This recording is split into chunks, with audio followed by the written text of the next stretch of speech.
à plus de 200, interdits de dormir allongés, enfermés pour beaucoup sans jugement depuis des mois,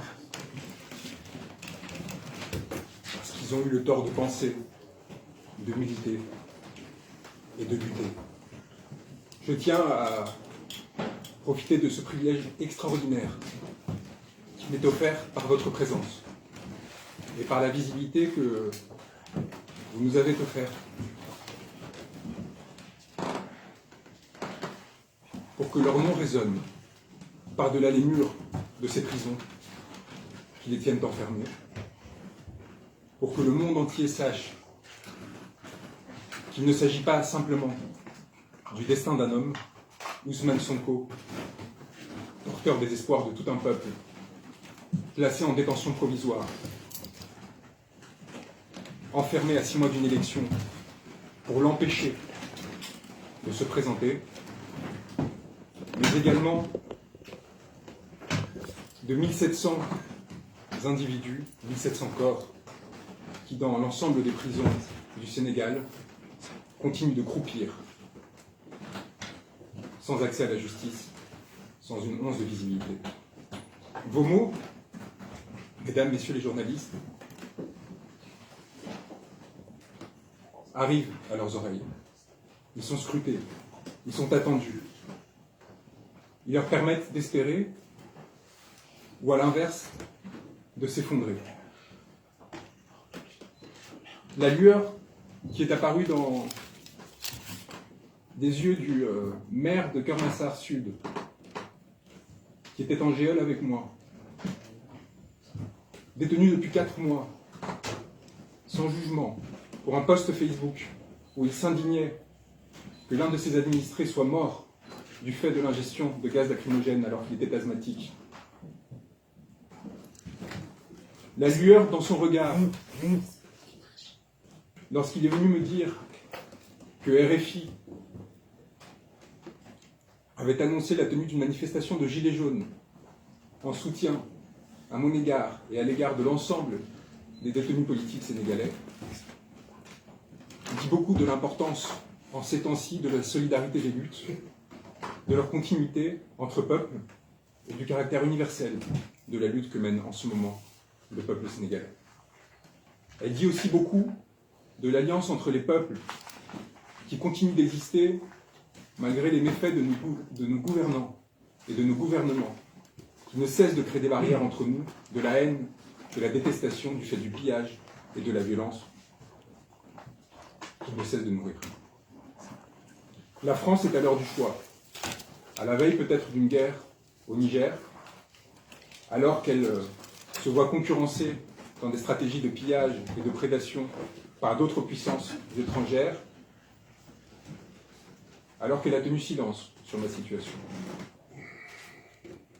Elle doit s'interroger sur sa nécessité d'exprimer, non pas seulement de soutenir silencieusement, les peuples africains. La France, mon pays, doit se tenir du côté des peuples. Elle doit avoir ce courage si elle souhaite maintenir un lien avec ce reste du monde, non plus pour le piller et l'exploiter, mais pour construire ensemble un devenir. Autrement, ce sera la violence, ce sera le pillage, ce sera la révolte, et ce sera, quoi qu'il arrive, la liberté et la souveraineté des peuples africains. Nous sommes à l'heure du choix, et je souhaite, encore une fois, utiliser ce moment de privilège que vous m'avez offert pour rappeler que si j'ai été enlevé en Mauritanie par des hommes cagoulés qui m'ont à leur tour masqué le visage et qui m'ont amené jusqu'aux frontières sénégalaises pour m'y livrer à des hommes sans uniforme, dans des pick-up non immatriculés, sans respecter le moindre des droits fondamentaux qui s'appliquent à chaque homme. S'ils l'ont fait, alors que j'étais en tant qu'avocat venu à Dakar défendre un homme, c'est parce qu'un sentiment d'impunité s'est développé au sein d'une région que nous avons militarisée, que nous avons transformée en une série d'États policiers, par notre peur panique de la différence et par notre angoisse d'une perte de stabilité.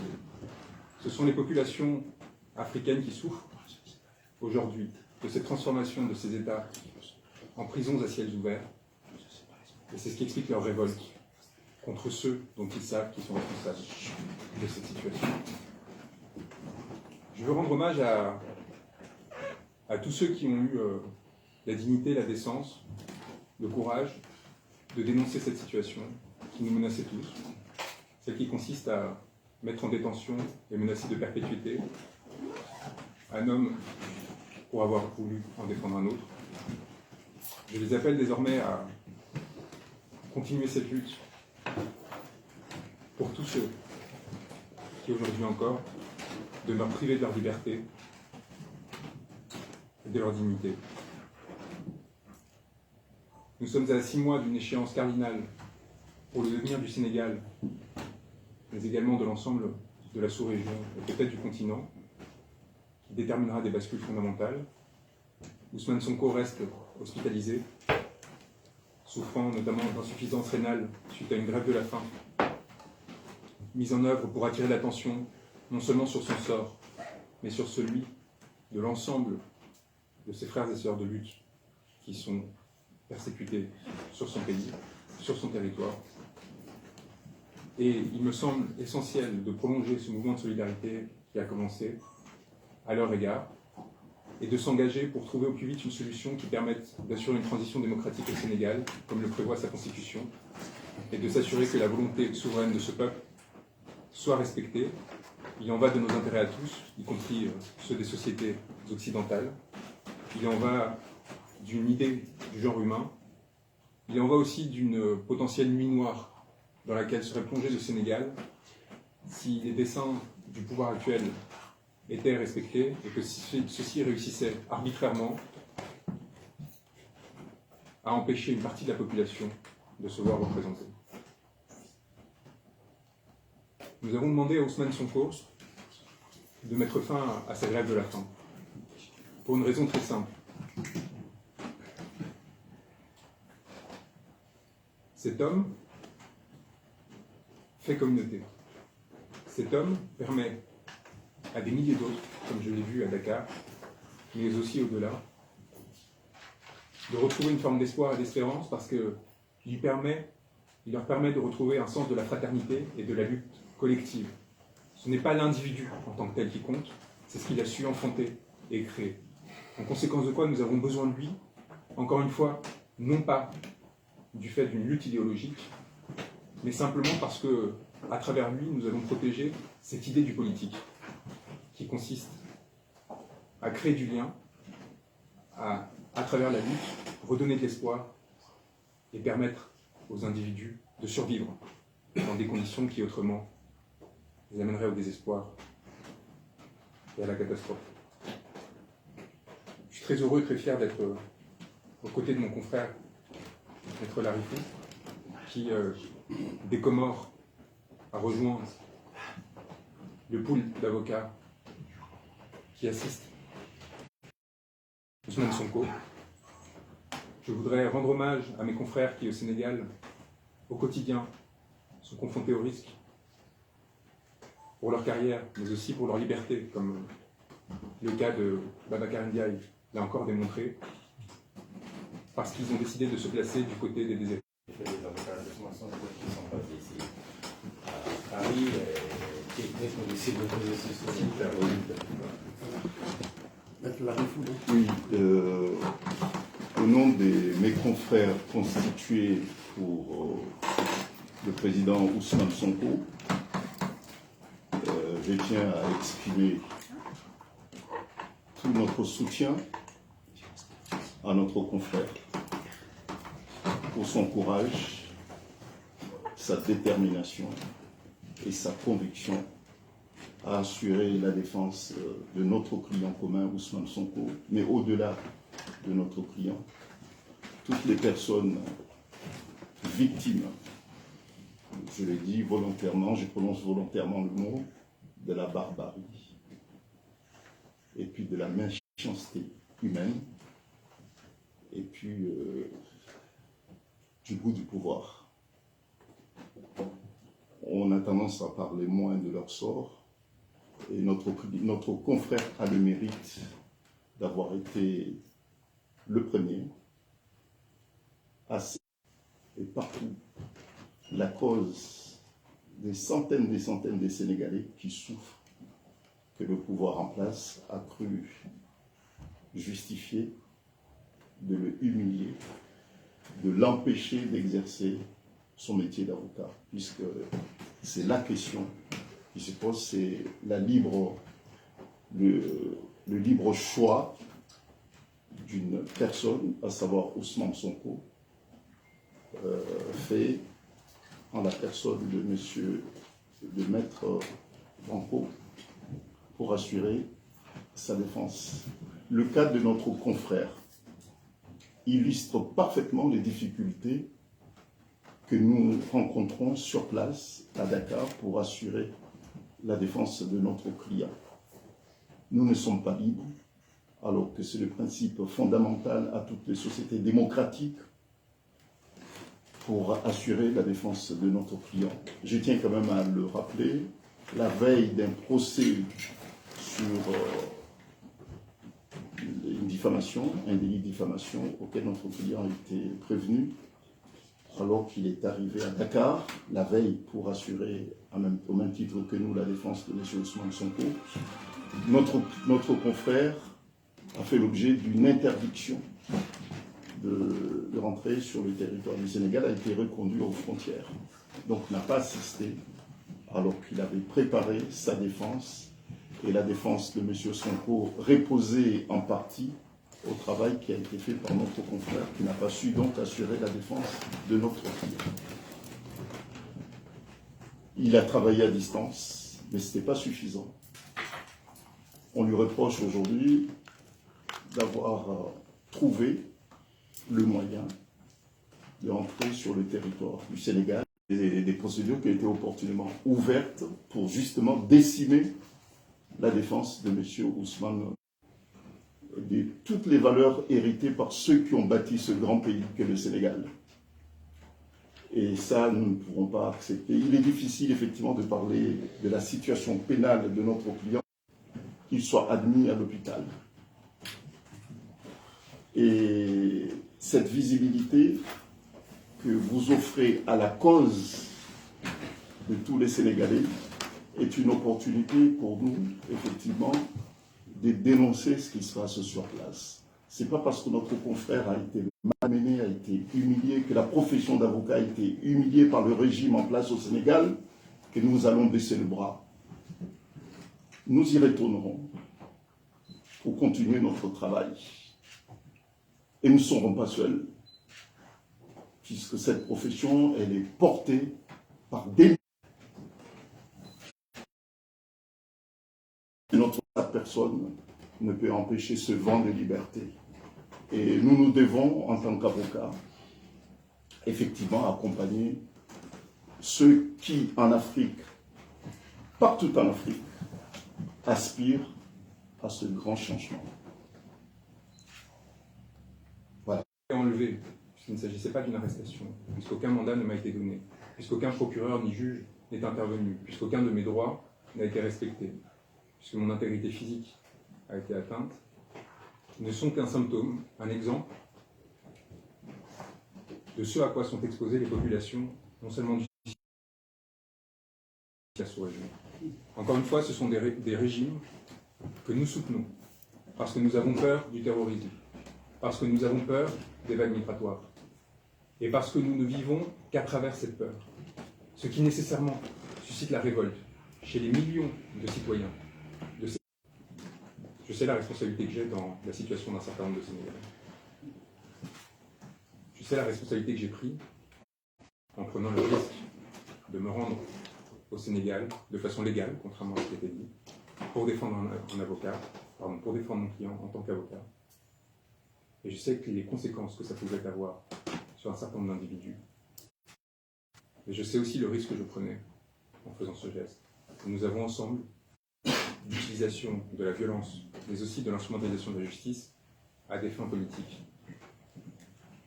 J'invite Macky Sall à ce que ma libération soit la première, pour laquelle Anne a été libérée.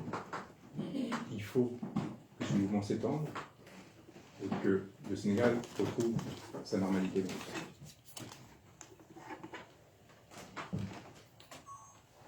Peut-être une deuxième question. Est-ce que dans les cours, vous allez continuer à défendre Ousmane Sonko? J'ai encore reçu des instructions de sa part aujourd'hui quant à cette conférence de presse. Il m'a demandé d'utiliser ma situation,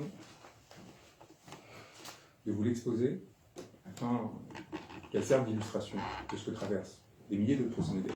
Il a eu une crise d'hypoglycémie sévère qui l'a amené à faire un malaise et à être admis aux urgences. Sa situation se stabilise. Je le répète, nous lui avons demandé de cesser sa grève de la faim. Et nous espérons qu'il comprendra les motifs de notre demande, parce que nous considérons qu'il est trop important pour trop de personnes. Je l'ai vu à Rebeuss. Son sort détermine le sort de milliers d'autres personnes. Ils attendent de lui qu'il soit à leur côté, y compris dans la difficulté et les épreuves que lui font traverser le régime actuel. Alors, sérieusement, avec la dissolution du parti de Ousmane Sonko, est-ce que vous êtes sûr qu'ils seront candidats en février 2024? Nous ne sommes pas des porte-parole politiques, mais... Deuxième question, je loue votre courage, mais qu'est-ce qui prouve que quand vous-même vous dites que vous allez traduire Macky Sall devant la CPI, quelles sont les chances pour qu'une telle demande aboutisse? Sur la première question, la dissolution du PASTEF, de la même façon que les tentatives de mettre fin à la candidature d'Ousmane Sonko en prétextant d'une contumace, d'un jugement par contumace, ne sont que des arguties juridiques sans effet. Ousmane Sonko, jusqu'au bout, portera la parole du grand peuple des déshérités et s'assurera qu'elle soit portée aux élections qui viennent. Que ce soit à travers le PASTEF, si les recours qui ont été engagés par mes confrères au Sénégal aboutissent, ou à travers un autre parti de la coalition d'opposition qui s'est mis en œuvre, que ce soit en son nom, si Macky Sall revient à la raison et cesse cette persécution judiciaire contre lui, ou à travers d'autres personnes qui pourront se présenter en son nom et porter sa parole, à qui il donnera mandat pour le faire, et contre lequel Macky Sall ne pourra rien. Et ça, c'est un message important que nous adressons respectueusement au président du Sénégal. Il nous semble impossible d'éviter qu'en février 2024, les idées d'Ousmane Sonko soient représentées, et il est donc déraisonnable d'insister sur cette voie. Et en ce qui concerne la Cour pénale internationale, nous ne sommes pas juges et nous ne sommes pas procureurs. Et je pense qu'en général, lorsque l'on fait le choix de la défense de la robe, c'est justement parce que nous ne souhaitons pas devenir juge ou procureur et de prendre en main le destin d'autres personnes et de faire face à des responsabilités qui peuvent amener à des destins tragiques. Nous n'avons donc jamais affirmé que nous allions le traduire en justice, Macky Sall. Cependant, les procédures que nous avons enclenchées auprès du procureur de la Cour internationale, auprès des procureurs français et des juges d'instruction du pôle crime contre l'humanité du tribunal judiciaire de Paris ont toutes les chances de prospérer. Les victimes sont constituées, au-delà évidemment des membres du PASTEF, des familles de victimes de meurtres, de torture. Les faits sont établis, sont étayés, et le travail que nous avons fait effectuer, qui a été rendu public, est suffisamment solide pour lancer l'ouverture d'une instruction qui mettra fin à toute forme d'impunité. Cependant, nous l'avons dit et nous le répétons, notre espoir, parce que c'est l'espoir d'Ousmane Sonko, c'est que cette résolution soit sénégalaise. D'abord politiquement et ensuite judiciairement. Ousmane Sonko est un souverainiste et il considère que c'est au peuple, et en particulier au peuple africain, de régler leur propre destin. Et si jamais une transition démocratique intervenait au Sénégal, ce serait de façon privilégiée cette solution qui serait adoptée, que ce soit par la création de chambres mixtes et d'un tribunal ad hoc qui permette de juger ces crimes, ou à travers l'utilisation des juridictions naturels qui sont aujourd'hui en capacité de poursuivre des personnes pour ces faits. Encore une fois, notre seul tort dans la défense de cet homme, et il me semble, d'avoir permis une réduction de la violence au Sénégal. Et il est important que ce travail continue. Il est important que l'on comprenne que la venue au Sénégal, contrairement à ce qui a pu être affirmé, n'était pas une provocation, n'était encore moins une transgression ou la commission d'un quelconque délit, mais était au contraire la réaffirmation de principes fondamentaux de tout régime démocratique et libéral, qui consiste à permettre à un homme d'être défendu par l'avocat qu'il se choisit et de ne pas voir cet avocat poursuivi du fait de cette défense. Ibrahim Yaïka News, par rapport à votre contrôle judiciaire, est-ce que c'est faisable? Quelles sont les conditions? Est-ce que vous pensez que c'est une décision sérieuse ou simplement un bluff de la part des autorités judiciaires du Sénégal, avec tout le respect qu'on les accorde? Aussi, j'ai lu quelque part que par rapport à votre mandat international, d'arrêt international, c'est un procureur de la République qui devrait le faire au lieu d'un... Le contraire, c'est le procureur général qui devait le faire au lieu d'un procureur de la République. Est-ce que ce mandat, est-ce qu'il est exécutable ou pas?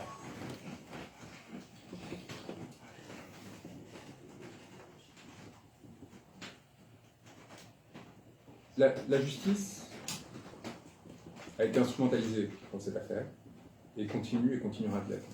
Il ne s'agit donc pas pour moi de rentrer dans un débat qui virera à l'argustie rapidement, qui soit procédural ou pas. Les seuls mots que j'ai prononcés devant la justice sénégalaise, comme cela a été rappelé publiquement, sont les mots qui ont été prononcés par l'une des figures les plus importantes du panafricanisme, Thomas Sankara, dans un discours à l'ONU. Ces mots étaient « Seule la lutte libère ». Ces mots sont la seule réponse que j'ai adressée à la justice sénégalaise, non par défiance, mais justement par respect. Et c'est ces mots auxquels je me tiendrai aujourd'hui en réponse aux procédures qui ont été enclenchées à mon encontre. J'appelle encore une fois le régime sénégalais à sortir de l'instrumentalisation des questions judiciaires et à rentrer dans une discussion de fond, enfin, avec ses opposants, afin de permettre la transition démocratique à laquelle tous aspirent au sein de ce pays. Excusez-moi, avant de prendre une autre question, je souhaiterais rebondir par rapport à une question qui a été posée par le doyen, pour dire que, bon, s'agissant de la candidature de M. Ousmane Sonko, tout le monde est conscient que la volonté affichée par les autorités au pouvoir au Sénégal, c'est d'empêcher Ousmane Sonko d'être candidat et de devenir le président, le 5e président de ce pays. Ça, c'est une volonté qui est affichée depuis des années. Et à partir de là, il y a instrumentalisation à ciel ouvert de l'institution judiciaire. Si vous vous souvenez, c'est récent, hein. Il y a d'abord une première procédure, soi-disant pour des faits de viol, qui ne tenait pas debout. Et puis il y a une histoire de diffamation. Ousmane Sonko n'a pas été jugé par le tribunal correctionnel de Dakar. Il a demandé à ce que l'affaire soit renvoyée pour lui permettre d'être présent, puisque les conditions ne s'y prêtaient pas du tout. Il y a ses avocats, je le disais tout à l'heure, il y a un des avocats, notamment mon confrère, qui a été empêché de se rendre au Sénégal. Il y a un des confrères qui était constitué dans le dossier la veille de l'audience, a fait l'objet d'une mesure l'empêchant immédiatement d'exercer son métier d'avocat. Et le client n'a pas été autorisé, enfin, le client ne pouvant pas, pour des raisons de santé, prendre part à son procès. Et puis, qu'est-ce qu'ils ont décidé? Ils ont décidé de le condamner malgré son absence, malgré l'absence des avocats. Et puis, c'est pas fini.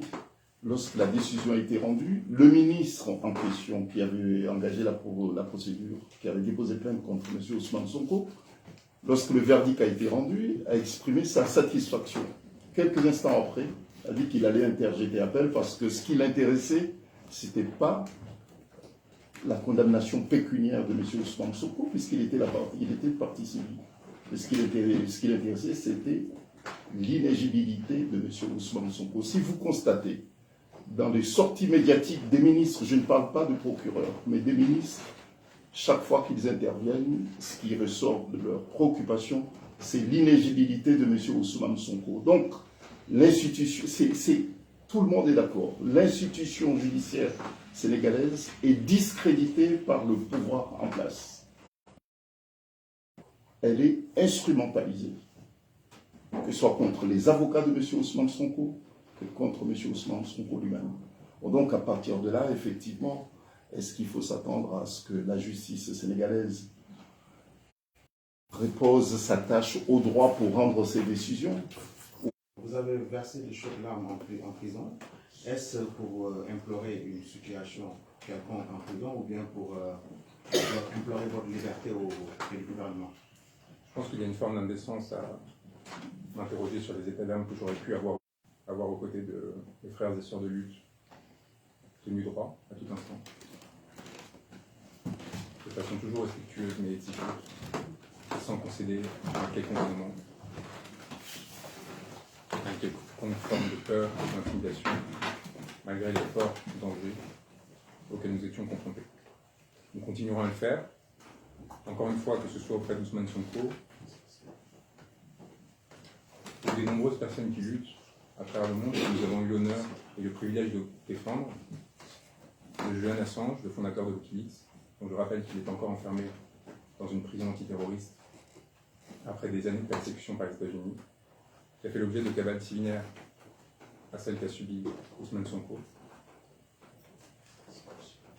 et qui n'a eu pour seul tort que de rendre public des informations d'intérêt général concernant des crimes commis par des pouvoirs occidentaux. J'ai eu son sort à l'esprit très souvent au cours de ces jours. J'ai été arrêté, placé en garde à vue, d'abord en Mauritanie, puis enlevé, transféré à Dakar, et dans les jours précédents, parce que j'avais conscience du risque du piège qui me serait tendu. J'avais souvenir, de façon précise, que le mandat d'arrêt international, dont on n'est pas certain de son existence réelle, qui avait été annoncé par le procureur de Dakar, avait été précédé 48 heures avant d'un signalement du Quai d'Orsay aux autorités judiciaires françaises. Et nous avions la conscience d'une potentielle instrumentalisation de cette situation à des fins politiques, politiciennes, dans mon pays, en France, et de l'instrumentalisation de l'instance judiciaire, non plus seulement à Dakar, au Sénégal, mais également en France. Et dans ces conditions-là, il m'apparaît important de rappeler l'universalité de la lutte à laquelle nous sommes aujourd'hui confrontés, et de l'importance partout de veiller au respect des principes que nous énonçons, parce qu'il en va de la souveraineté des peuples, de leur capacité à défendre leur bonheur et leur droit à la souveraineté et à l'intégrité, et parce qu'il en va potentiellement de notre destin à tous. Les juges auxquels j'ai été confronté à Dakar, les magistrats, pourront demain faire l'objet de cabales similaires à celles que nous avons subies en tant qu'avocats. Il faut qu'ils en aient conscience. Si notre robe ne nous protège pas, si la fonction de journaliste, si le mandat, parce qu'il y a de nombreux maires qui sont aujourd'hui détenus à Dakar, démocratiques, si ce mandat démocratique ne protège pas, eh bien, c'est l'ensemble des corps intermédiaires, comme on les appelle, qui sont exposés. Alors, quelque part, c'est bien, parce que ça leur permet de vivre avec la peur que connaissent les simples citoyens, entre guillemets, de se rendre compte de cette vulnérabilité, de ne pas se sentir protégé, mais de l'autre côté, évidemment, ça fragilise l'ensemble des institutions et donc la stabilité du pays. Il faut prendre garde, à force de vouloir préserver à toute fin notre influence, la sorte de cohésion artificielle que les régimes autoritaires permettent sur un territoire donné de mettre en œuvre, de ne pas nourrir, de ne pas mettre en germe la violence, voire la guerre civile. Parce que la décomposition des territoires et des États de la sous-région est encore envisageable, avec des conséquences catastrophiques qui pourraient marcher. Et il ne faut pas oublier que le phénomène djihadiste est nourri par des logiques de concurrence étatique, et nourri par le système tel qu'il existe aujourd'hui, et tel qu'il est maintenu artificiellement sous respiration artificielle par nos régimes politiques. Il y a vraiment une réflexion à avoir de fond là sur ce qui est en train de se passer. Je pense que ce qui se passe au Sénégal, ce qui se passe au Niger de façon coagulée, et évidemment s'influençant mutuellement. La position de la France, des États occidentaux au Sénégal est influencée par ce qui se passe au Niger, est influencée de façon générale par les changements politiques qui sont intervenus au Burkina, au Mali, qui s'installent, s'enracinent au Centrafrique, et la peur que cela suscite dans les gouvernants.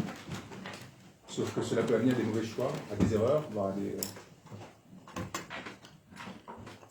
qui auront des conséquences potentiellement catastrophiques pour les peuples qui seront pris en otage de ces luttes d'influence. Il faut sortir justement de cette dynamique qui consiste à favoriser un tel régime ou un autre sur le fondement de lutte d'influence géopolitique. Il faut renouer avec une forme de coopération et d'engagement avec et pour les peuples.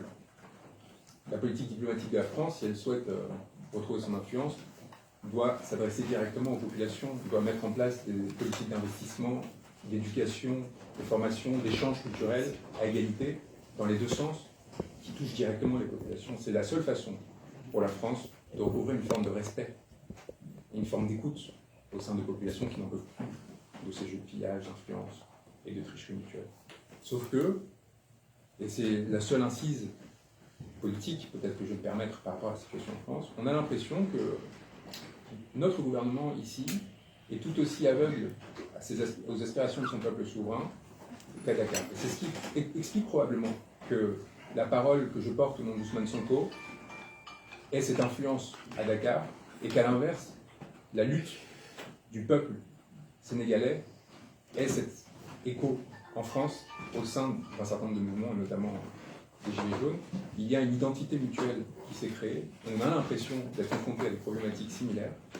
Ces problématiques semblent identiquement ignorées par nos gouvernements du territoire, avec des gestions et des formes de violence qui sont certes différentes à la fois en termes d'intensité et d'organisation, mais qui trouvent aussi des échos communs.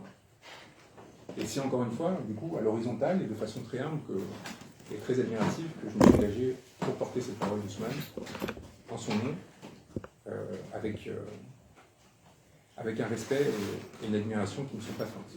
Il nous apprend beaucoup, et le peuple sénégalais nous apprend beaucoup à travers lui. J'avais le privilège d'échanger quotidiennement avec M. Sonko jusqu'à son arrestation. Et c'est là aussi, à mon avis, une conscience de la part du pouvoir sénégalais, c'est-à-dire l'importance du lien que nous avons formé, qui peut-être est plus puissant encore que celui qui naturellement se forme entre un avocat et son client dans le cadre d'une affaire pénale particulière. Et c'est probablement ce à quoi le gouvernement sénégalais, mais probablement aussi mon gouvernement, ont souhaité s'attaquer pendant cette période.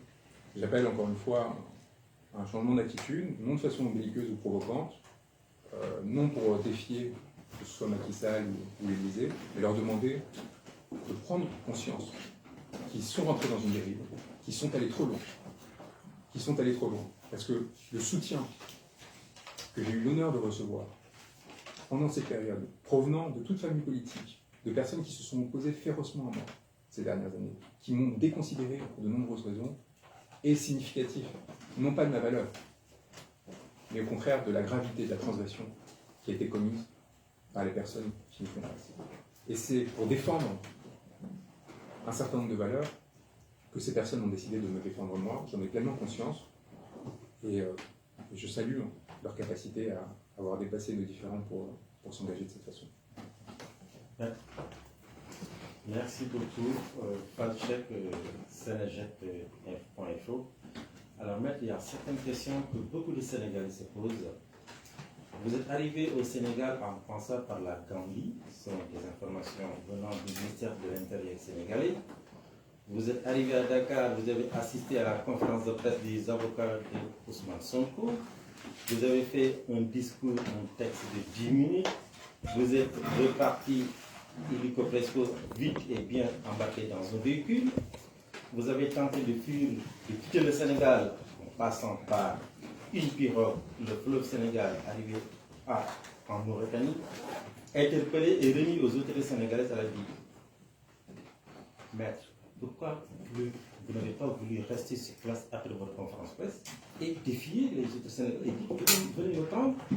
Pourquoi vous n'avez pas fait ça? Pourquoi vous avez préféré partir en fuite et vous savez que c'est pas possible, c'est pas facile et c'est risqué, la pirogue, la mer, l'océan. Qu'est-ce que vous avez à dire au Sénégal et au monde entier qui ont suivi cet événement? Merci.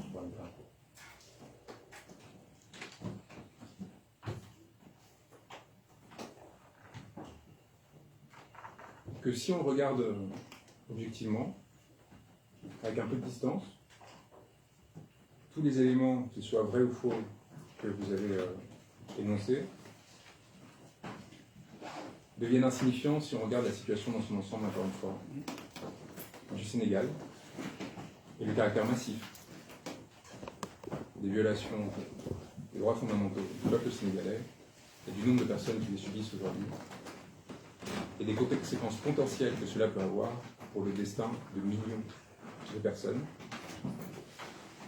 Et c'est, à mon avis, de cela et de cela seul dont il faut parler, et non pas faire nourrir la chronique du spectacle, du scandale, qui m'apparaîtrait indécente dans ces circonstances, que j'ai vu à Rebus. C'est de ça dont je souhaite que l'on parle. C'est de ça dont il faut parler. Et non pas le sort d'un petit occidental blanc qui, peut-être, parce qu'il est un petit occidental blanc, a eu le privilège de voir une attention particulière se lever sur lui. Que ce qui m'est arrivé, comme le demande Ousmane, serve simplement d'illustration, moi, être particulièrement protégé. Moi, être dont on sait les conséquences que cela aurait d'atteindre à son intégrité. Si l'on s'est attaqué à moi de cette façon, imaginez-vous ce qui arrive au quotidien pour des millions de Sénégalais qui ne bénéficient pas des protections qui sont les miennes. Voilà la seule chose qui compte aujourd'hui, exposer la situation actuelle dans ce pays, en sachant qu'à travers cette lutte, bien d'autres s'en nourriront, et qu'elle permettra par répercussion, comme je l'ai dit quand j'étais à Dakar, de la Guadeloupe à la prison d'El Marche, en passant par bien d'autres peuples et bien d'autres personnes en lutte, de mettre en avant leur situation et ce que cela en coûte, y compris dans des régimes d'apparence démocratique, de tenir droit, de ne pas plier, et de se maintenir fier à ces principes, quel qu'en soit le coût, quels que soient les risques que l'on prend pour le faire. Si ce qui m'est arrivé peut servir d'exemple, et si l'on cherche à salir de différentes façons ce que j'ai fait, c'est justement pour éviter que cela serve d'exemple. C'est justement pour décourager les personnes qui pourraient se sentir inspirées par ce geste, par cet engagement et par ce courage. Donc je refuse de rentrer dans à la fois cette mise en scène potentielle de ce qui s'est passé et dans le débat que l'on chercherait à créer sur les conditions. Ce qui a été fait, c'est très clair. Je suis venu au Sénégal défendre un homme parce que cet homme me l'avait demandé. Je l'ai fait dans le respect des principes fondamentaux de ma profession, des lois et des règlements. On a voulu me le faire payer cher et tout un monde s'est levé pour m'empêcher. Et cela et cela seul qui doit être rappelé. Oui, je souhaiterais rebondir là-dessus pour dire qu'effectivement, de ce qui est arrivé à notre confrère, je me répète, puisque c'est quand même important, de ce qui lui est arrivé, moi je pense qu'il faut retenir l'essentiel. L'essentiel, c'est quoi? C'est les difficultés que rencontrent les avocats pour exercer leur métier lorsqu'il s'agit de la défense de M. Ousmane Sonko et de toutes les victimes de la répression militaire au Sénégal ces derniers temps. Parce que mon confrère n'est pas allé au Sénégal pour faire du tourisme. Il est allé là-bas en qualité d'avocat pour assurer la défense des intérêts de ses clients et de notre client commun. Je pense que c'est l'essentiel, c'est ce qu'il faudrait retenir. Et il y a une première, c'est même pas une tentative, puisque moi je me suis rendu au Sénégal, j'étais présent à l'audience correctionnelle dans le cadre de l'affaire de la diffamation. Il devait être là aussi. Bon, j'ai eu la chance d'arriver l'avant-veille, mais si j'étais dans le même avion que lui, peut-être j'aurais été aussi reconduit aux frontières. Il a été reconduit aux frontières alors qu'il assure la défense d'un individu qui est resté, je pense qu'il faut le rappeler, 56 jours, ça on le dit rarement. Ousmane Sonko est resté séquestré chez lui 56 jours, sans recevoir la visite de ses avocats. Les avocats ont été empêchés de tout contact avec leurs clients. Ça, c'est quand même inimaginable. Et puis là, on reproche à l'avocat d'avoir trouvé des moyens légaux pour se rendre au Sénégal, il n'est pas passé par l'aéroport international de Dakar, mais il est passé par d'autres voies légales pour entrer au Sénégal. On lui reproche de ça.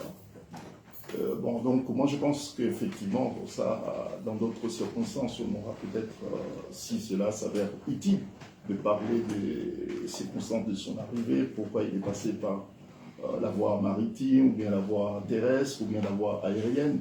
Et ce qui est sûr, c'est qu'il est allé au Sénégal, non pas pour faire du tourisme, mais pour, dans le cadre de l'exercice de son métier d'avocat pour assurer la défense. Nous savons qu'au Sénégal, lorsqu'il s'agit de la défense de M. Sonko, c'est risqué.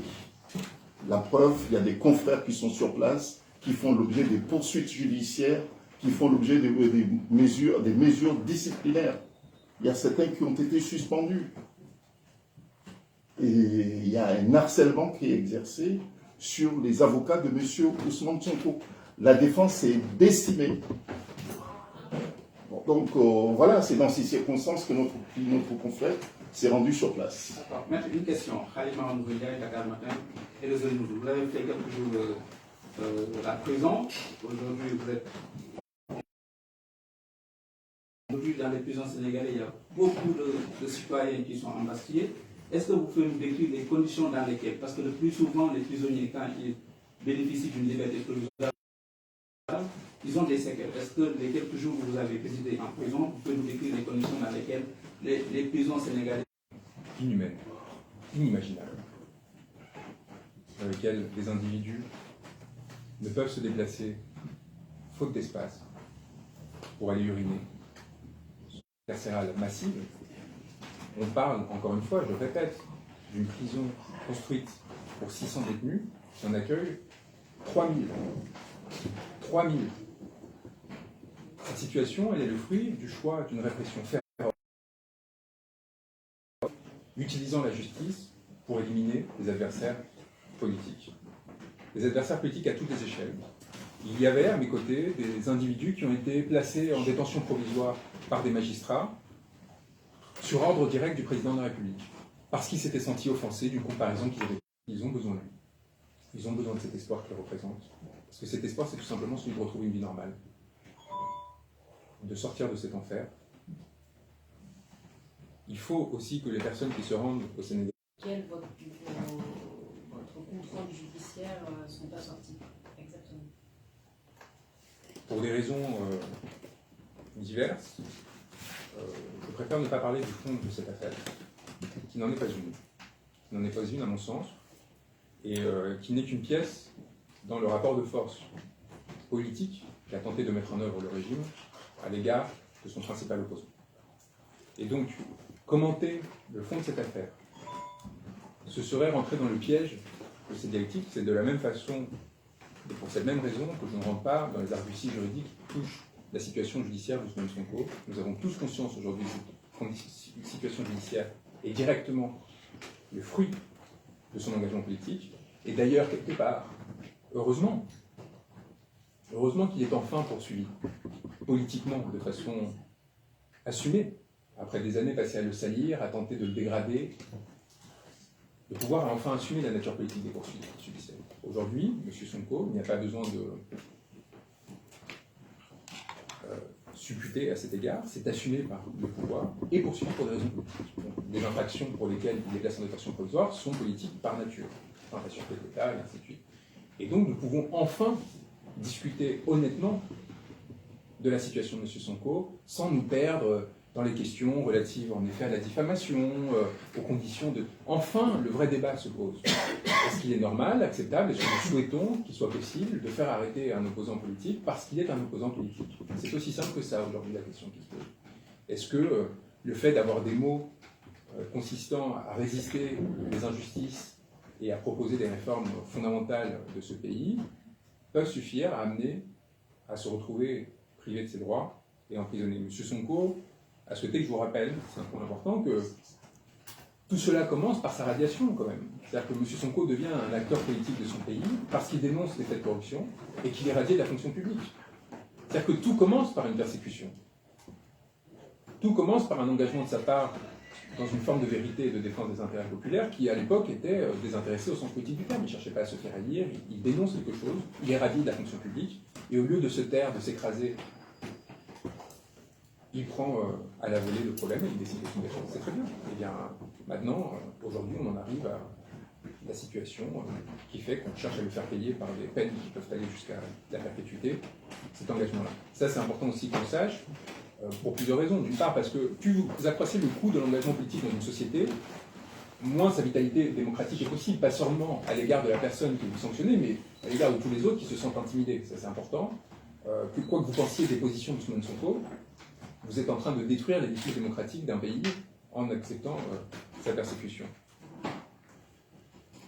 Et le deuxième point, c'est tout simplement que c'est moralement peu acceptable, en fait, de se retrouver dans une situation comme celle-ci, où le pouvoir utilise des instruments qui sont faits pour défendre l'intérêt général, les intérêts d'une population, pour se maintenir au pouvoir, et procéder à la défense de ses intérêts. Donc, dans ces circonstances, le défendre, encore une fois, c'est bien au-delà de ce que l'on peut penser de l'individu ou pas, c'est tout simplement s'engager pour des principes qui me semblent assez fondamentaux et qui, encore une fois, ont une résonance directe avec des luttes qui sont menées, y compris dans ce pays, et qui affectent aussi, par ailleurs, d'un point de vue de la raison d'État, des intérêts profonds de ce pays. Maître, nous savons tous qu'un serial killer, un pédophile, même un nazi qu'on aurait attrapé aurait droit à une défense. Aujourd'hui, même les avocats sénégalais n'ont pas accès, en tout cas à Ousmane Sonko. Vous pensez personnellement, est-ce que c'est par rapport à la plainte de la CPI ou votre premier tweet que cette animosité est excessive? Ousmane Sonko m'a appris à ne pas spéculer sur les intentions de l'adversaire. C'est quelque chose qu'il me dit à chaque fois qu'on échange. Il me dit pourquoi ils font ça. Si on commence à se perdre dans des spéculations, ils ont déjà gagné. C'est-à-dire qu'on devient prisonnier d'hypothèses qui peuvent être vérifiées ou pas. Donc en fait, qu'importe le pourquoi, ils l'ont fait. Ils agissent de telle façon, et nous réagissons, nous nous défendons, et nous essayons de nous adapter afin de s'assurer que ces stratagèmes et ces tactiques ne soient pas appliquées. Ousmane Sonko est dans une position où il peut surtout ne pas s'adresser au peuple sénégalais, il ne peut pas préparer lui-même sa peut-être probable élection, que ce soit par lui-même ou par un tiers, puisque ce sera finalement ce qui interviendra si jamais on l'empêche de se présenter directement. Les peuples sénégalais choisira quelqu'un qui agira en son nom jusqu'à ce que justement se règle cette situation. En toutes circonstances, je pense que c'est au détriment de l'ensemble du peuple sénégalais. Maintenant, vous étiez à Dakar, certainement vous avez rencontré des concitoyens. Quel est le mot qui revenait le plus quand ils vous rencontraient? J'ai pleuré d'émotion. J'ai pleuré d'émotion de nombreuses reprises, et c'est la seule fois d'ailleurs que j'ai pleuré. Quand ils m'ont témoigné de leur estime et de leur soutien, quand un des co-détenus m'a dit qu'il avait pleuré pendant la conférence de presse que nous avions donnée à Dakar, et que de façon générale, on m'a dit que cela leur avait redonné de l'espoir, du courage et de l'envie de se battre. J'ai, y compris dans les fourgons qui me trimbalaient d'un lieu à l'autre, vu des visages qui se rapprochaient du mien, qui m'envoyaient des signes. Et j'ai vu en sortant de la prison de Dakar, lors d'une de mes extractions, la prison rugir de soutien. Et c'est donc le point levé que je suis sorti accompagné de leurs cris, qui sont des cris d'espérance, parce que ce sont des personnes que l'on prive de leur droit à la parole, à la représentation, et qui ont trouvé en moi un allié, une personne qui permette ponctuellement de pallier aux impossibilités qui sont faites à leurs représentants de défendre leurs paroles. Aujourd'hui, c'est moi. Si ma détention s'était poursuivie, cela aurait été quelqu'un d'autre. Et dans cette course de relais que nous maintiendrons, eh bien, il y a tout simplement la liberté et la souveraineté. Pensez-vous que... Attends, pardon, il y a quelqu'un qui n'a pas posé de question pour l'instant. Maître, bonjour. J'aimerais poser une question qui est bref. J'aimerais poser une question qui pourrait faire espérer tout le Sénégalais. J'aimerais de votre bouche une réponse sincère, concise et précise. J'aimerais savoir, maître, comment vous avez laissé ce peuple debout ou se coucher? C'est ça ma question. Merci beaucoup.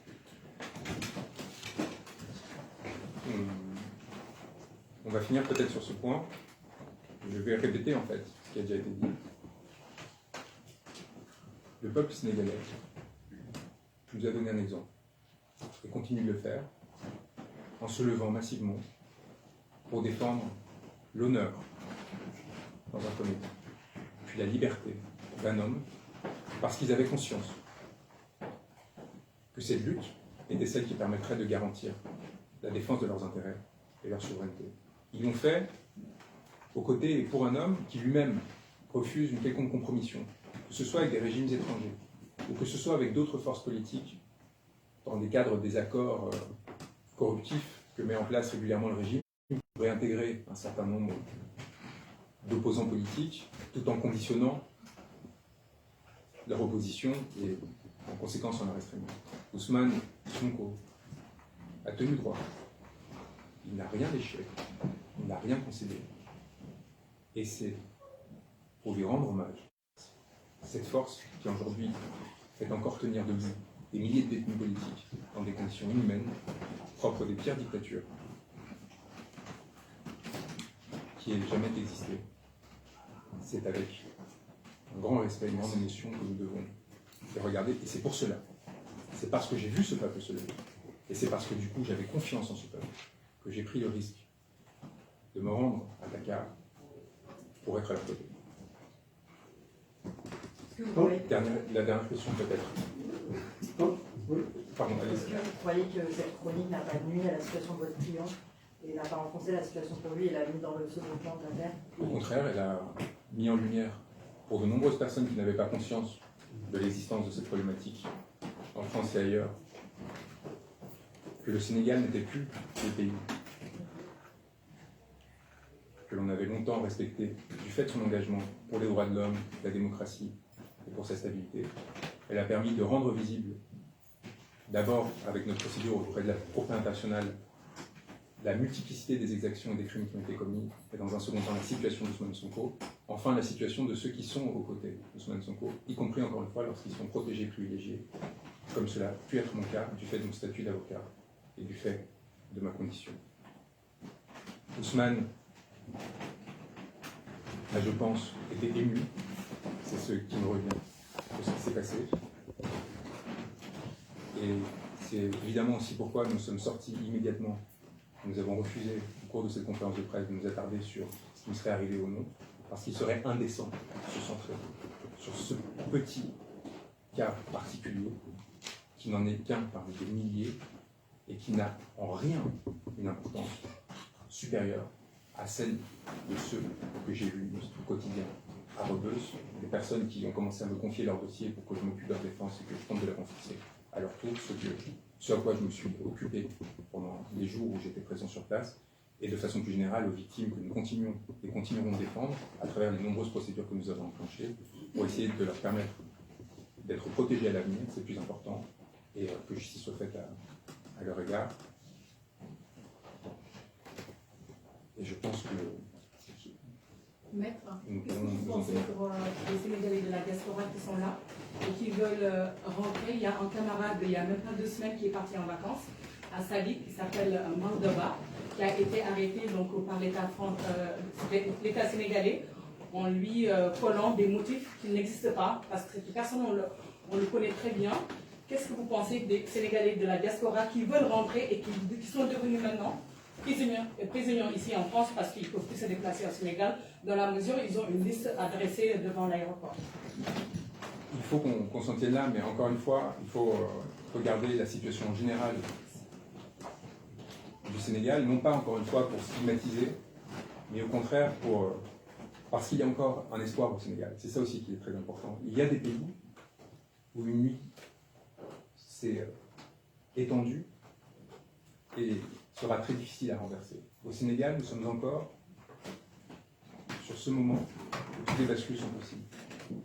Et c'est pour cela que nous nous accrochons, que nous assistons tant sur la situation actuelle. C'est-à-dire qu'il sera bien moins coûteux en termes d'efforts d'éviter l'effondrement, d'éviter de plonger dans un système autoritaire installé de façon définitive. Cela beaucoup moins coûteux qu'à l'inverse, accepter cette langue qui sera mortifère et qui, pendant des décennies, plongera non seulement les citoyens dont on parle, les détenus politiques dont on parle, mais l'ensemble d'un peuple dans une situation dans laquelle il sera très difficile de sortir. Aujourd'hui, la possibilité de sauver un régime démocratique existe. Il faut un effort important de la part des différents États étrangers pour tenter de médier et d'inciter le régime actuel à rouvrir les discussions et éviter une nouvelle phase de translation qui sera coûteuse en vie humaine, qui sera coûteuse pour le peuple sénégalais, pour leurs citoyens. Merci à tous d'être venus.